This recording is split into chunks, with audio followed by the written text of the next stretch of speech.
대전평화교회와 한신교회 교우들을 위한 새벽 말씀 나눔입니다. 오늘은 2023년 8월 28일 월요일입니다. 오늘 하루 하나님이 주시는 놀라운 은혜와 은총과 위로하심과 복주심이 말씀을 들으시는 여러분들과 함께 하시기를 주님의 이름으로 축원드립니다. 오늘 하나님께서 우리에게 주신 말씀은 사도행전 1장 12절로부터 26절까지 말씀입니다.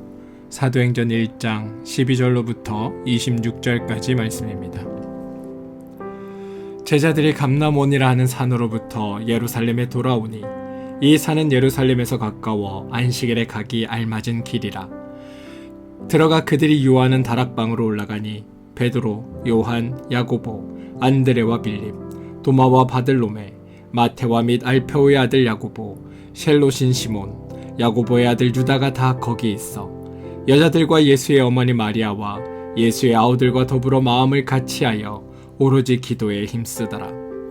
모인 무리의 수가 약 120명이나 되더라. 그때 베드로가 그 형제들 가운데 일어서서 이르되, 형제들아, 성령이 다윗의 입을 통하여 예수 잡는 자들의 길잡이가 된 유다를 가리켜 미리 말씀하신 성경이 응하였으니 마땅하도다. 이 사람은 본래 우리 수 가운데 참여하여 이 직무의 한 부분을 맡았던 자라. 이 사람이 불의의 삭스로 밭을 사고 후에 몸이 곤두박질하여 배가 터져 창자가 다 흘러나온지라. 이 일이 예루살렘에 사는 모든 사람에게 알리어져 그들의 말로는 그 밭을 아겔다마라 하니 이는 피밭이라는 뜻이라.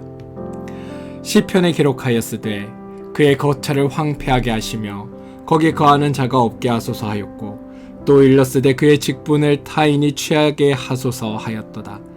이러므로 요한의 세례로부터 우리 가운데서 올려져 가신 날까지 주 예수께서 우리 가운데 출입하실 때에 항상 우리와 함께 다니던 사람 중에 하나를 세워 우리와 더불어 예수께서 부활하심을 증언할 사람이 되게 하여라 하리라 하거늘.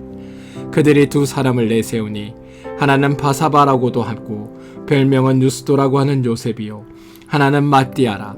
그들이 기도하여 이르되 뭇 사람의 마음을 아시는 주여, 이 두 사람 중에 누가 주님께 택하신 바 되어 봉사와 및 사도의 직무를 대신할 자인지를 보시옵소서. 유다는 이 직무를 버리고 제 곳으로 갔나이다 하고 제비 뽑아 마띠아를 얻으니 그가 11사도의 수에 들어가니라. 사도행전 1장 12절로부터 26절까지 말씀입니다. 여러분, 교회는 세상에 실현된 하나님 나라의 모습입니다. 그게 교회입니다. 부활하신 예수님께서 제자들에게 너희가 실패한 자리인 예루살렘을 떠나지 말고 실패한 자리에서 약속하신 성령을 기다리라고 하셨습니다. 제자들이 곧 정신을 차리고 예수님께서 승천하시기 전에 하신 그때의 말씀대로 예루살렘을 떠나지 않고 약속하신 성령을 기다립니다. 그런데 제자들은 성령을 기다리되 가만히 기다리진 않았습니다. 오늘 성경의 고백에 따르면 그들은 기도하며 기다립니다. 그럼 그들은 무엇을 기도했을까요? 오늘 말씀은 자연스럽게 그들이 매우 조직적으로 움직인 것처럼 보여집니다. 하지만 제자들의 심정은 사실 복잡했습니다. 기다리라는 말씀이 있었기에 흩어지진 못하지만 무엇을 기다려야 하는 건지 막막하기만 하였고 또 막연하기만 한 게 지금의 제자들의 모습입니다. 쉽게 말해 모든 것이 준비되고 사역을 위해 충만한 상태로 제자들이 있는 것이 아니라는 겁니다. 사도행전에서 1장 11절과 12절은 중요한 구분점입니다. 왜냐하면 11절까지는 예수님이 제자들과 함께 계시다가 승천하셨고 그 결과로 12절부터는 제자들만 남아있기 때문입니다. 사실 예수님의 제자들은 자발적으로 모인 그룹이 아닙니다.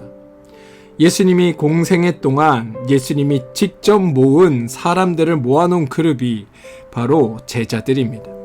그래서 그 그룹의 핵심은 예수님이고 그룹의 시작도 내용도 전부가 다 예수님입니다. 그런데 그 예수님이 승천하시고 불려온 사람들만 남게 되었습니다. 그리고 이렇게 남은 제자들이 오로지 기도에 힘쓰더라라고 성경은 고백합니다. 근데 여러분, 저는 말씀을 읽으면서 이 모습이 참 생경합니다. 왜냐하면 복음서에서 제자들은 기도하는 자들이 아니었기 때문입니다. 예수님은 따로 한적한 곳에 가서 기도도 하시고 땀방울이 핏방울이 되도록 하나님 앞에 기도하시기도 했지만 제자들은 그런 주님을 따라 기도했다라는 고백이 없기 때문입니다. 심지어 함께 기도하자고 부탁하셨을 때 제자들은 졸고만 있었습니다. 그러니 제자들이 평소에 열심히 기도하다가 주님이 승천하시자 더욱더 은혜가 넘쳐 기도했다, 이게 아니라는 겁니다. 그래서 예수님이 승천하신 직후 제자들이 모여 기도했다라는 이 14절의 고백이 저에게는 매우 낯설고 어색하기만 합니다. 그럼 왜 제자들은 기도했을까요? 일반적으로 우리가 언제 열심히 기도하는가를 생각해 보면 답이 나올 것도 같습니다. 절박할 때입니다. 나 스스로 대책이 없을 때, 도무지 답을 찾을 수 없을 때, 어째야 좋을지 알지 못할 때 우리는 기도합니다. 그리고 지금 제자들의 심경이 바로 이렇습니다. 지금 제자들에겐 하나님의 약속, 다시 말해 성령이 온다는 것에 대한 개념이 없습니다. 그냥 예수님은 훌쩍 사라져 버렸습니다. 그래서 매우 혼란스러운 상태입니다. 사실 제자들은 예수님 십자가 사건 이전이나 부활 이후에나 언제나 예수님을 중심으로 모였습니다. 예수님이 없다면 이들은 모일 이유가 없습니다. 예수님과 동행하다가 흩어진 적이 있지만 흩어졌던 까닭은 예수님께서 잡혀갔기 때문입니다. 예수님을 빼면 자신들은 너무나 무기력한 존재라는 것을 스스로 잘 알고 있습니다. 예수님을 의지하고 예수님의 능력에 의지해서 예수님을 따라다녔는데 예수님이 잡혀가자 제자들이 모여있을 이유가 없었고 무언가를 할 수 있는 여력도 없었습니다. 그래서 흩어져 각자의 길로 갔었습니다. 흩어졌던 제자들이 다시 모였습니다. 이것이 가능했던 것은 예수님이 부활하셔서 그들과 함께 있었기 때문입니다. 제자들은 예수님의 십자가 사건 이전이나 부활 이후나 달라진 것이 아직 없습니다. 제자들이 갑자기 능력이 생긴 것도 아니고 제자들에게 갑자기 새로운 비전이나 사상으로 그들이 보던 세계관이 달라진 것도 아닙니다. 이 부분이 중요합니다. 그냥 예수님이 있어서 다시 모였던 것인데 예수님이 승천해서 사라져 버렸습니다. 그래서 혼란함과 당황함과 이로 기인한 막막함이 제자들로 하여금 기도하게 했던 겁니다. 그런데 여러분, 이 제자들이 무엇을 기도했을까요? 성경에는 이들이 무엇을 두고 마음을 같이하여 기도했는지에 대한 이야기는 나오지 않습니다. 하지만 제자들이 기도하고 난 후의 행동을 보면 이들이 정말 기도를 한 게 맞는가라는 생각을 하게 됩니다. 제가 왜 이렇게 생각했는지 그 까닭을 여러분들에게 말씀드리겠습니다. 15절은 이렇게 고백됩니다. 모인 무리의 수가 약 120명이나 되더라. 그때 베드로가 그 형제들 가운데 일어서서 이르되, 이렇게 되어 있습니다. 지금 주님이 승천하시고 남은 제자들 앞에 앞장서 말하는 이는 지금 베드로입니다. 그런데 여러분, 지금의 베드로는 입장이 조금 애매합니다. 왜냐하면 다른 제자들과 다르게 주님 앞에서 큰 소리 쳤다가 주님을 3번이나 모른다고 부인했던 게 베드로이기 때문입니다. 사실 예수님은 단 한 번도 베드로를 대표 제자로 임명하신 적이 없습니다. 게다가 예수님 생전에 그렇게 큰 소리치고 잘난 척했던 그가 가장 크게 주님을 배신하였고 고향으로 도망쳤다가 지금 이렇게 이곳에 와 있는 겁니다. 인간적인 관점으로 보면 베드로는 사실 앞에 나설 입장이 아닙니다. 그냥 쥐 죽은 듯 조용히 있어야 할 입장입니다. 어떤 염치로 사람들 앞에 선단 말입니까? 예수님이 제자들을 불러 모으실 때 만약 제자들의 그동안의 행적을 문제 삼으셨더라면 퇴출 1순위가 어쩌면 베드로였을지도 모릅니다. 하지만 그런 베드로를 주님이 찾아가 주시고 그를 용서해 주시고 다시 품으시며 다시 불러주신 것입니다. 그걸 안다면 지금 이렇게 나설 일이 아닙니다. 지금 이 자리에 함께 있는 것만으로도 감지덕지해야 합니다. 그런데 베드로가 나섭니다. 그리고 나서서 그가 하는 말이 참 가관입니다. 저는 베드로가 이 이후에 하는 말들을 보며 솔직히 베드로라는 인물에 대한 실망을 감출 수가 없습니다. 그가 무엇을 말하는지 한번 보시기 바랍니다. 16절로부터 19절입니다. 형제들아, 성령이 다윗의 입을 통하여 예수 잡는 자들의 길잡이가 된 유다를 가리켜 미리 말씀하신 성경이 응하였으니 마땅하도다.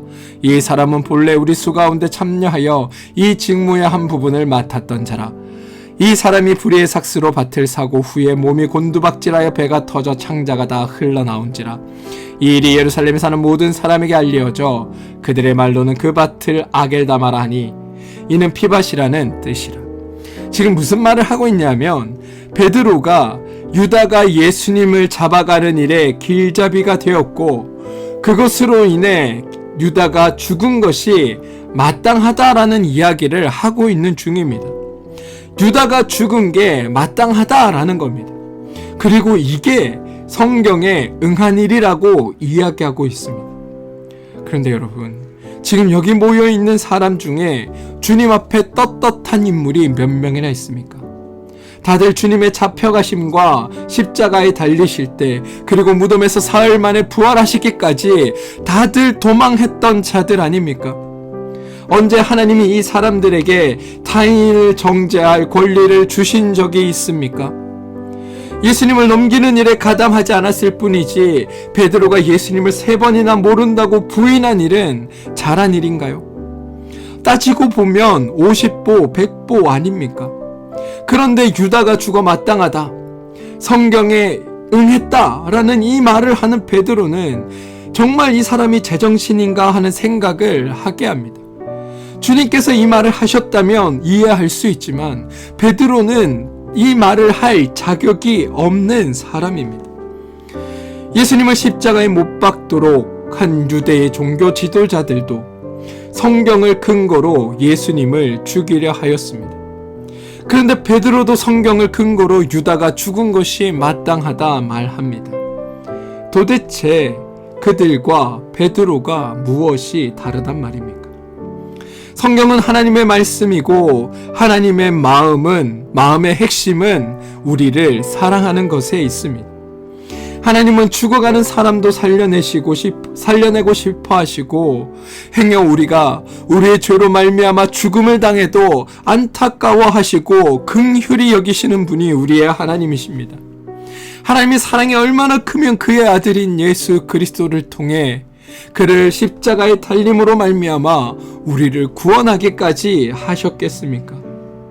그런데 성경을 근거로 하나 사람의 죽음을 마땅하다고 여기는 것, 이게 과연 성경을 바르게 이해하고 있는 것이라고 말할 수 있을까요? 성경을 바르게 적용하는 것이라고 말할 수 있을까요? 가만 보면 제자들 중 그 누구도 하나님을 배신한 것에 대해 주님 앞에 진실되게 용서를 빈 자가 없습니다. 이전에 제가 어리석었습니다. 제가 바보 같았습니다. 제가 잘못했고 내가 부끄러우니 주님 나를 용서해 주십시오라고 말했던 이가 한 명도 없다라는 사실입니다. 그런데 이런 이들이 모여 하는 얘기가 모든 죄는 유다에게만 있습니다라고 말하고 있습니다. 그리고 성경에 그것이 응한 일이라고 이야기하고 있다는 겁니다. 그리고 하는 말이 남은 자 중에 유다의 자리를 대신해서 한 명의 제자를 뽑아야 한다라고 말합니다. 21절 22절입니다. 그러므로 요한의 세례로부터 우리 가운데 올려져 가신 날까지 주 예수께서 우리 가운데 출입하실 때에 항상 우리가 함께 다니던 사람 중에 하나를 세워 우리와 더불어 예수께서 부활하심을 증언할 사람이 되게 하여야 하리라 하거늘. 제자들은 변한 게 아무것도 없습니다. 왜 이 12이라는 숫자를 제자들은 채우려 할까요? 왜 함께 다니는 사람 중에 하나를 뽑아 이 12를 채우려 할까요?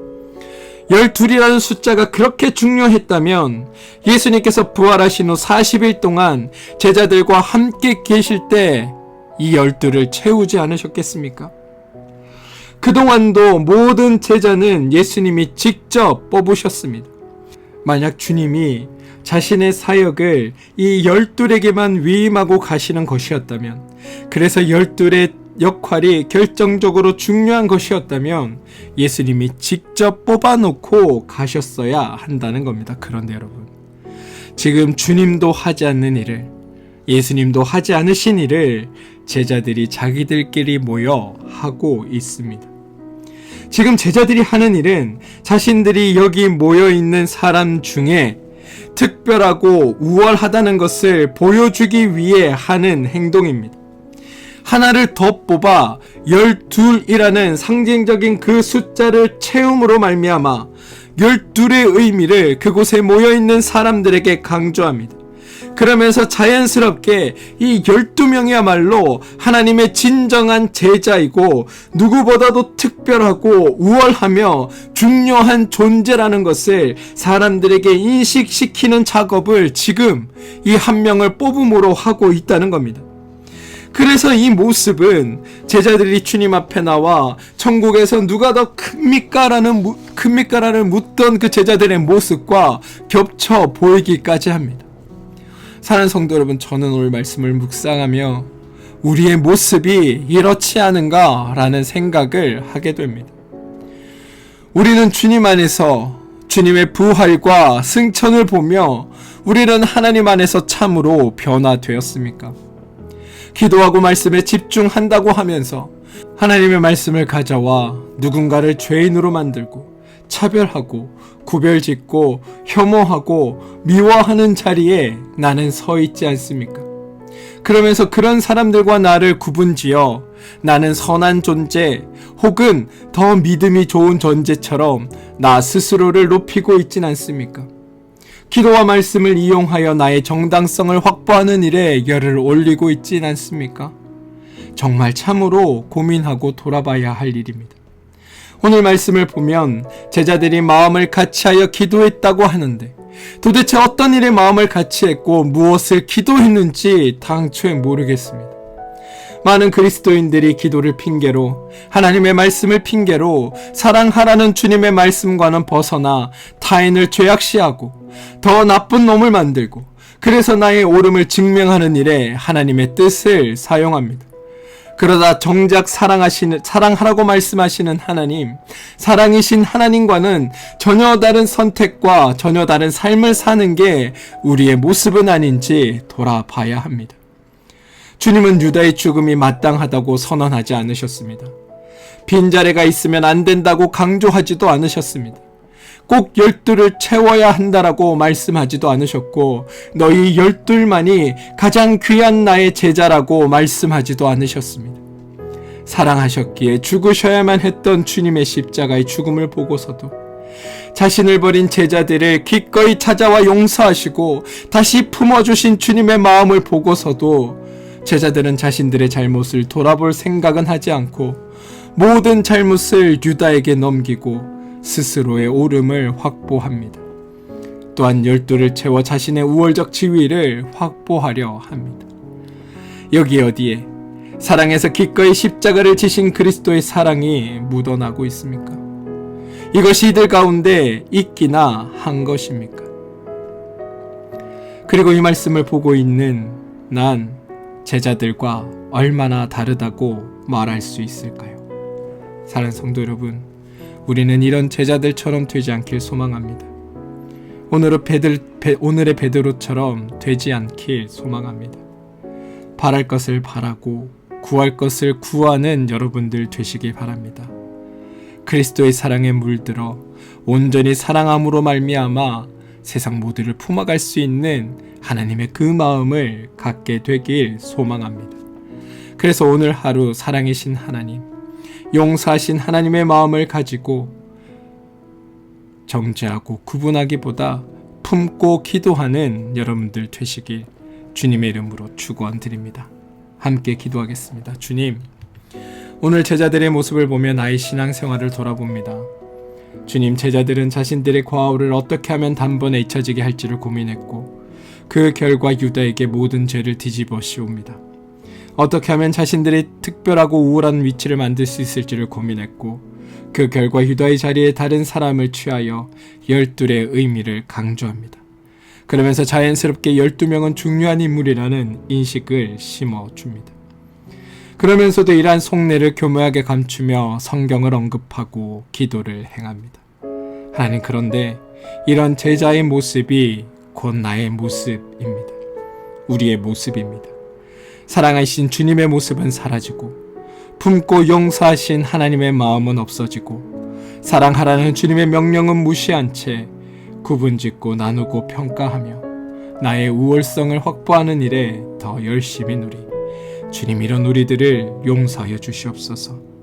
그리고 우리가 하나님의 그 용서하심과 사랑의 성품을 닮은 하나님의 사람으로 살아가게 도와주시옵소서. 예수님의 이름으로 기도합니다. 아멘. 오늘 함께 중보하며 기도할 제목을 나누겠습니다. 몸과 마음의 힘듦으로 인해 어려움을 겪고 있는 우리 교우들이 있습니다. 그 교우들을 위해 기도해 주시고 하나님의 도우심으로 말미암아 그들이 회복되는 놀라운 자리에 서게 해달라고 기도해 주시기를 부탁드립니다. 자녀들을 위해 기도해 주십시오. 하시는 일과 사업체를 위해 기도하시기 바랍니다. 섬기는 교회를 위해 기도해 주시고 나라와 민족을 위해 기도해 주시기 바랍니다. 사랑하는 성도 여러분, 항상 하나님께서 어떤 존재이신지를 우리는 잊어서는 안 됩니다. 하나님의 성품과 하나님의 마음이 무엇인지 기억하시고 그곳에 집중하여 살아가는 여러분들 되시기 바랍니다. 여러분의 삶에서 사랑이신 하나님, 용사신 하나님의 그 성품이 온전히 드러남으로 말미암아 여러분이 온전한 하나님의 제자로 살아가게 되길 주님의 이름으로 축원드립니다. 함께 기도하겠습니다.